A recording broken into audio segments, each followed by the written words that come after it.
Hi, ನಮಸ್ತೆ ಎಲ್ರಿಗೂ. ಇವತ್ತು ಒಂದು ರೆಮಿಡಿ ಮಾಡಿ ತೋರಿಸ್ತಾ ಇದ್ದೇನೆ. ಇದಂತ ಹೇಳಿದ್ರೆ, ಈಗ ಮನೆಯಲ್ಲಿ ಈ ಸೆಕೆಗಾಲದಲ್ಲಿ ಅದು ಸ್ವಲ್ಪ ಜಾಸ್ತಿ ಜಿರಳೆಗಳಾಗ್ಲಿ ಇರುವೆಗಳೆಲ್ಲ ಒಳಗಡೆಯಿಂದ ಹೊರಗಡೆ ಎಲ್ಲ ಬರ್ತದೆ ಅಂತ ಹೇಳ್ತಾರಲ್ಲ, ಹಾಗೆ ಕಿಚನ್ ಅಲ್ಲಾಗ್ಲಿ ರೂಮಲ್ಲಾಗ್ಲಿ ಅದು ನಮ್ಮ ಸ್ಟೋರ್ ರೂಮಲ್ಲಿ ಹಾಗೆಲ್ಲ ಬರ್ತಾ ಇರ್ತದಲ್ಲ. ಅದಕ್ಕೆ ಒಂದು ಮನೇಲಿರುವಂಥ ಇಂಗ್ರೀಡಿಯೆಂಟ್ಸ್ ಹಾಕಿ ಅದನ್ನ ನಾವು ಹೇಗೆ ಓಡಿಸ್ಬೋದು ಮನೆಯಿಂದ ಅಂತೇಳಿ ಒಂದು ಚಿಕ್ಕದು ವಿಡಿಯೋ ಫುಲ್ ನೋಡಿ. ತುಂಬಾ ಸಿಂಪಲ್ ಆಗಿ ಮಾಡ್ಕೊಳ್ಬೋದು.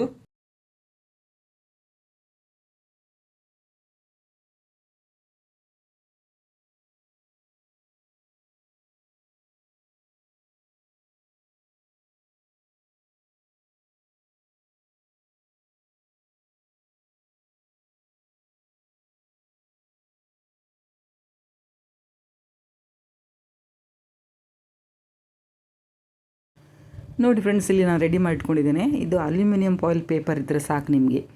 ಈ ಜಿರಳೆ ಉಂಟಲ್ಲ, ಎಲ್ಲಿ ನಿಮಗೆ ಇದ್ದರೂ ಸಹ ಕಿಚನಲ್ಲಾಗಲಿ ಎಲ್ಲಿದ್ದರೂ ಸಹ ಈ ಥರ ಒಂದು ನಾವು ರೆಮಿಡಿ ಮಾಡಿ ಅಲ್ಯೂಮಿನಿಯಂ ಫಾಯಿಲ್ ಪೇಪರಲ್ಲಿ ಸುತ್ತಿಟ್ಟರೆ ಓಡೋಗ್ತದೆ. ಫಸ್ಟಿಗೆ ಬೇಕಾಗಿರೋದು ಇಲ್ಲಿ ಸಕ್ಕರೆ ತೊಗೊಂಡಿದ್ದೇನೆ ನಾನು. 1 ಸ್ಪೂನ್ ತೊಗೊಂಡ್ರೆ ಸಾಕಾಗ್ತದೆ. ಒಂದು 4 ನೀವು ಇದನ್ನು ಮಾಡ್ಕೊಳ್ಬೋದು 1 ಸ್ಪೂನ್ ಸಕ್ಕರೆಯಲ್ಲಿ. ಹಾಗೆಯೇ ಇದಕ್ಕೆ ಬೇಕಾಗಿರೋದು ಕುಕ್ಕಿಂಗ್ ಸೋಡಾ ಅಂದರೆ ಬೇಕಿಂಗ್ ಸೋಡಾ ಉಂಟಲ್ಲ ಅದು. ಇದು ಯಾವುದು ಸಹ ಪ್ರಮೋಷನ್ ವಿಡಿಯೋ ಅಲ್ಲ, ಇದು ನಾನು ಇದನ್ನು ಯೂಸ್ ಮಾಡೋದು. ಈಗ ಇದನ್ನು ಹಾಕ್ಕೊಳ್ತಾ ಇದ್ದೇನೆ. ನೀವು ಸಕ್ಕರೆಗಿಂತ ಸ್ವಲ್ಪ ಜಾಸ್ತಿ ಇದನ್ನು ತೊಗೊಳ್ಬೇಕು, ಸಕ್ಕರೆ ಸ್ವಲ್ಪ ಕಮ್ಮಿ ತೊಗೊಳ್ಬೇಕು. ಅಂದರೆ ಸ್ವಲ್ಪ ಸಕ್ಕರೆ ಅಂಶ, ಸ್ವೀಟ್ ಅಂಶ ಇದ್ದರೆ, ಈ ಇರುವೆ ಆಗಲಿ ಜಿರಳೆ ಅಂಥದ್ದೆಲ್ಲ ಇದ್ದರೆ ಸ್ವಲ್ಪ ಬೇಗ ಅದು ಅಟ್ರ್ಯಾಕ್ಷನ್ ಆಗ್ತದಲ್ಲ ಸ್ವೀಟೆಲ್ಲ ಇದ್ದರೆ ಅಂತೇಳಿ. ಹಾಗಾಗಿ ಸ್ವೀಟು ಕಮ್ಮಿ, ಈ ಬೇಕಿಂಗ್ ಸೋಡಾ ಉಂಟಲ್ಲ ಅದು ಸ್ವಲ್ಪ ಜಾಸ್ತಿ ಹಾಕಿ ಕ್ವಾಂಟಿಟಿ. ಇದನ್ನೀಗ ಚೆನ್ನಾಗಿ ಎರಡು ಸಹ ಸರಿಯಾಗಿ ಮಿಕ್ಸ್ ಮಾಡ್ಕೊಳ್ಳಿ ನೀವು. ಸಕ್ಕರೆ ಮತ್ತು ಬೇಕಿಂಗ್ ಸೋಡಾ ಉಂಟಲ್ಲ, ಕುಕ್ಕಿಂಗ್ ಸೋಡಾ ಚೆನ್ನಾಗಿ ಮಿಕ್ಸ್ ಆಗಬೇಕು. ಅದರ ನಂತರ ಇದಕ್ಕೆ ಇನ್ನೊಂದು ಇಂಗ್ರೀಡಿಯೆಂಟ್ಸ್ ಹಾಕ್ತೇನೆ ನಾನು. ವಿಡಿಯೋ ಫುಲ್ ನೋಡಿ.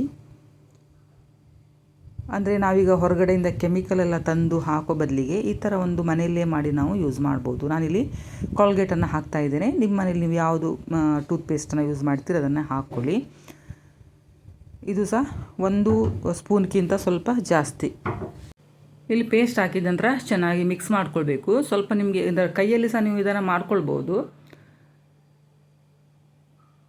ಅವರಿಗೆ ಅಂದರೆ ಸೆನ್ಸಿಟಿವ್ ಸ್ಕಿನ್ ಇದ್ದವರಿಗೆ ಅಂದರೆ ಬೇಕಿಂಗ್ ಸೋಡಾ ಎಲ್ಲ ನಾವು ಹಾಕಿರ್ತೇವಲ್ವ, ಹಾಗಾಗಿ ಸ್ವಲ್ಪ ಏನಾದರೂ ಪ್ರಾಬ್ಲಮ್ ಆಗ್ಬೋದು. ಅಂಥವರು ಸ್ಪೂನಲ್ಲಿ ಚೆನ್ನಾಗಿ ಮಿಕ್ಸ್ ಮಾಡ್ಕೊಳ್ಳಿ. ಮಿಕ್ಸ್ ಆಗ್ತದೆ, ಹಾಗೇನಿಲ್ಲ ಅದು. ಹಾಗೆಯೇ ಇದಕ್ಕೆ ಇನ್ನೊಂದು ಇಂಗ್ರೀಡಿಯೆಂಟ್ಸ್ ಬೇಕು. ಇದು ಆಪ್ಷನಲ್ಲು, ಬೇಕಂತೇಳಿದರೆ ಹಾಕಿಲ್ಲ ಅಂತೇಳಿದರೆ ಸ್ಕಿಪ್ ಮಾಡ್ಕೊಳ್ಳಿ. ನಿಂಬೆ ಇದು ಹಣ್ಣು ಉಂಟಲ್ಲ ಅದು ಫುಲ್ಲಲ್ಲ, ಖಾಲಿ ಇದರದ್ದು ಸಿಪ್ಪೆ ಮಾತ್ರ ಬೇಕಾಗ್ತದೆ. ಇದಕ್ಕೆ ಸಿಪ್ಪೆನ ಈ ಥರ ತುರ್ಕೊಳ್ಳಿ. ಜಾಸ್ತಿ ಏನು ಬೇಡ, 1 ಸ್ಪೂನ್ ಆಗುವಷ್ಟು ಹಾಕಿದರೆ ಸಾಕು. ಈ ನಿಂಬೆಹಣ್ಣಿನ ಇದು ಸಿಪ್ಪೆದು ಸ್ಮೆಲ್ಲೆಲ್ಲ ಉಂಟಲ್ಲ, ಈ ಜಿರಳೆಗಳಿಗೆ ಆಗೋದಿಲ್ಲ ಅದೆಲ್ಲ. ಹಾಗಾಗಿ ಸ್ವಲ್ಪ ಹಾಕಿದರೆ ಸಾಕು, ಜಾಸ್ತಿ ಹಾಕ್ಲಿಕ್ಕೆ ಹೋಗಬೇಡಿ. ಬೇಡ ಅಂತೇಳಿದರೆ ನಿಮ್ಮಲ್ಲಿ ಇಲ್ಲ ಅಂತೇಳಿದ್ರೆ ಸ್ಕಿಪ್ ಸಹ ಮಾಡ್ಬೋದು, ಹಾಕಬೇಕಂತೇನಿಲ್ಲ.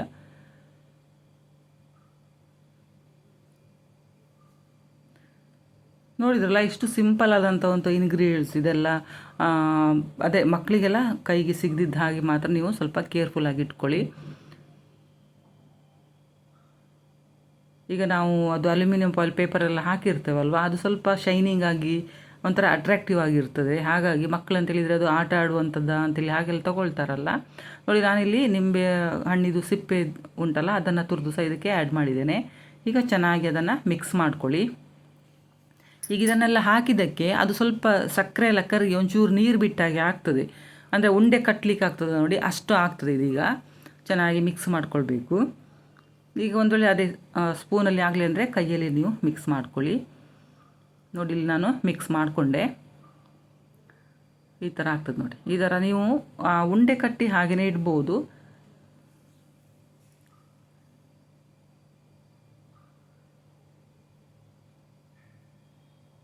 ಖಾಲಿ ನಿಮಗೆ ಬೇಕಿಂಗ್ ಸೋಡಾ ಮತ್ತು ಖಾಲಿ ಸಕ್ಕರೆ ಹಾಕಿದರೂ ಸಾಕಾಗ್ತದೆ. ಪೇಸ್ಟ್ ಮತ್ತು ಇದು ನಿಂಬೆದು ಸಿಪ್ಪೆ ಉಂಟಲ್ಲ ಅದು ಸಹ ನೀವು ಸ್ಕಿಪ್ ಮಾಡ್ಬೋದು, ಎರಡೂ ಸಹ ಸ್ಕಿಪ್ ಮಾಡ್ಬೋದು. ಖಾಲಿ ಸಕ್ಕರೆ ಮತ್ತು ಬೇಕಿಂಗ್ ಸೋಡಾ ಅದು 2 ಹಾಕಿದರೂ ಸಹ ಸಾಕಾಗ್ತದೆ. ನೋಡಿ, ನಾನಿಲ್ಲಿ ಅಲ್ಯೂಮಿನಿಯಂ ಫಾಯಿಲ್ ಪೇಪರನ್ನು ಈ ಥರ ಕಟ್ ಮಾಡಿ ಇಟ್ಕೊಂಡಿದ್ದೇನೆ. ಅದರಲ್ಲಿ ಇದನ್ನು ಹಾಕಿ 1 ಸ್ಪೂನಷ್ಟು ಹಾಕ್ಕೊಳ್ಳಿ. 1 ಸ್ಪೂನ್ ಇಲ್ಲ, ಒಂದು ಅರ್ಧ ಮುಕ್ಕಾಲು ಸ್ಪೂನ್ ಸಾಕಾಗ್ತದೆ. ನಾನಿಲ್ಲಿ ಒಂದು 4 ಪ್ಯಾಕೆಟ್ ಆಗುವಷ್ಟು ಮಾಡ್ಕೊಂಡಿದ್ದೇನೆ. ನಿಮ್ಗೆ ಇನ್ನೂ ಸ್ವಲ್ಪ ಜಾಸ್ತಿ ಬೇಕಂತ ಹೇಳಿದ್ರೆ ಒಂಚೂರು ಜಾಸ್ತಿ ಬೇಕಾದರೆ ನೀವು ಮಾಡ್ಕೊಳ್ಳಿ. ಇದು ಒಂದೇ ದಿನದಲ್ಲೇನು ಹೋಗೋದಿಲ್ಲ, ಒಂದು ನೆನ್ಪಿಟ್ಕೊಳ್ಳಿ. ನೀವು ಇವತ್ತು ಹಾಕಿದ್ರೆ ಇವತ್ತೇ ಜಿರಳೆ ಹೊರಟೋಗ್ತದೆ ಅಂತೇಳಿ ಅಲ್ಲ. ಇದನ್ನು ನೀವು ಒಂದು 2-3 ದಿನಕ್ಕೊಮ್ಮೆ ಆ ಥರ ಎಲ್ಲ ಮಾಡ್ಕೊಳ್ತಾ ಇರಬೇಕಾಗ್ತದೆ. ನೋಡಿ, ಈ ಥರ ನೀವು ರೌಂಡ್ ಶೇಪಲ್ಲಿ ಸಹ ಮಾಡ್ಕೊಳ್ಳಿ. ಆಮೇಲೆ ಸ್ಕ್ವೇರ್ ಶೇಪಲ್ಲಿ ಸಹ ನೀವು ಇದನ್ನು ಮಾಡ್ಕೊಳ್ಬೋದು,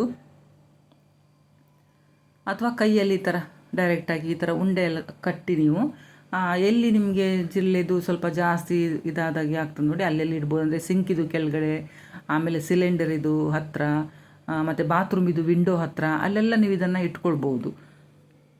ಇರುವೆ ಬರುವಲ್ಲಿ ಸಹ ಇದನ್ನು ಇಟ್ಕೊಂಡ್ರೆ ಸಹ ಇರುವೆ ಬರುವುದಿಲ್ಲ. ಮತ್ತು ಇದು ಜೇಡ ಎಲ್ಲ ಬರ್ತದೆ ನೋಡಿ, ಅದು ಸಹ ಬರುವುದಿಲ್ಲ. ಇದೆಲ್ಲ ನಾವು ಎಲ್ಲಾದರೂ ಇಟ್ಕೊಂಡ್ರೆ ಅದು ಸಹ ಬರುವುದಿಲ್ಲ. ಪಲ್ಲಿ ಸಹ ಬರುವುದಿಲ್ಲ. ಇದು ನೆಲದ ಮೇಲೆ ಹರಿದಾಡ್ತದಲ್ಲ ಒಮ್ಮೊಮ್ಮೆ, ಇದೆಲ್ಲ ಇಟ್ಕೊಂಡ್ರೆ ಅದು ಸಹ ಬರುವುದಿಲ್ಲ. ಖಂಡಿತ ಟ್ರೈ ಮಾಡಿ ನೋಡಿ ನೀವು. ನೋಡಿ, ಈ ಥರ ಸ್ಕ್ವೇರ್ ಟೈಪಲ್ಲಿ ಈ ಥರ ಪ್ಯಾಕೆಟ್ ಸಹ ಮಾಡ್ಕೊಳ್ಬೋದು ನೀವು. ನಾನಿಲ್ಲಿ 4 ಪ್ಯಾಕೆಟ್ ಮಾಡ್ಕೊಂಡಿದ್ದೇನೆ. ಹೀಗಿದನ್ನು ನೀವು ಟೂತ್ಪಿಕ್ಕಲ್ಲಿ ಅಥವಾ ಇದರಲ್ಲಿ ಫೋರ್ಕಲ್ಲಿ ಅದರಲ್ಲಿ ಸ್ವಲ್ಪ ನೀವು ಹೋಲ್ ಮಾಡ್ಕೊಳ್ಬೇಕು.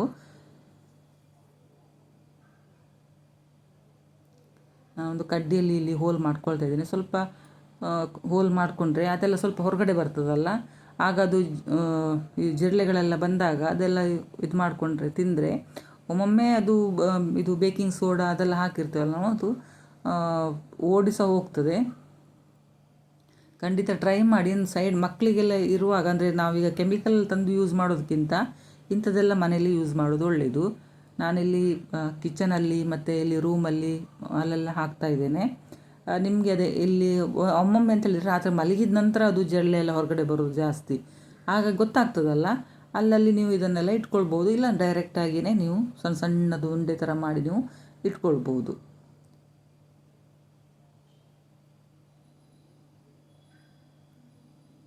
ಅದರಲ್ಲೂ ಈ ಸಿಂಕಿದು ಕೆಳಗಡೆಯಿಂದೆಲ್ಲ ಸ್ವಲ್ಪ ಜಾಸ್ತಿ ಬರುವುದಲ್ವ, ಅಲ್ಲೆಲ್ಲ ನೀವು ಸ್ವಲ್ಪ ಇದನ್ನೆಲ್ಲ ಇಟ್ಕೊಂಡ್ರೆ ಒಳ್ಳೆಯದು. ಅಥವಾ ಈ ಥರ ಈಗ ಬೇಸಿನಿಂದ ಈ ಥರ ನೀರೆಲ್ಲ ಹೋಗ್ತದೆ ನೋಡಿ, ಆ ಕಡೆ ಅಲ್ಲೆಲ್ಲ ಇಟ್ಕೊಂಡ್ರೆ ತುಂಬ ಒಳ್ಳೆಯದು. ಅಥವಾ ನಾವೀಗ ಸ್ಟೋರ್ ರೂಮಲ್ಲಿ ತುಂಬ ಸಾಮಾನು ಇಟ್ಕೊಳ್ತೀವಿ ಅಲ್ಲಿ, ಮತ್ತು ಈಗ ರೂಮಲ್ಲಿ ಬಾಕ್ಸಲ್ಲಿ ಇಡ್ತೇವೆ ಅಲ್ಲಿ, ಆ ಕಡೆ ಎಲ್ಲ ಸ್ವಲ್ಪ ಇಟ್ಕೊಂಡ್ರೆ ತುಂಬ ಒಳ್ಳೆಯದು. ಫ್ರೆಂಡ್ಸ್, ವಿಡಿಯೋ ನೋಡಿದ್ರಲ್ಲ, ಹೇಗೆ ಅನಿಸ್ತಂತೇಳಿ ಕಮೆಂಟ್ ಮಾಡಿ ಹೇಳಿ. ಖಂಡಿತ ಟ್ರೈ ಮಾಡಿ ನೋಡಿ ಇದನ್ನು ಸಹ. ವಿಡಿಯೋ ನೋಡಿದ್ದಕ್ಕೆ ಥ್ಯಾಂಕ್ ಯು.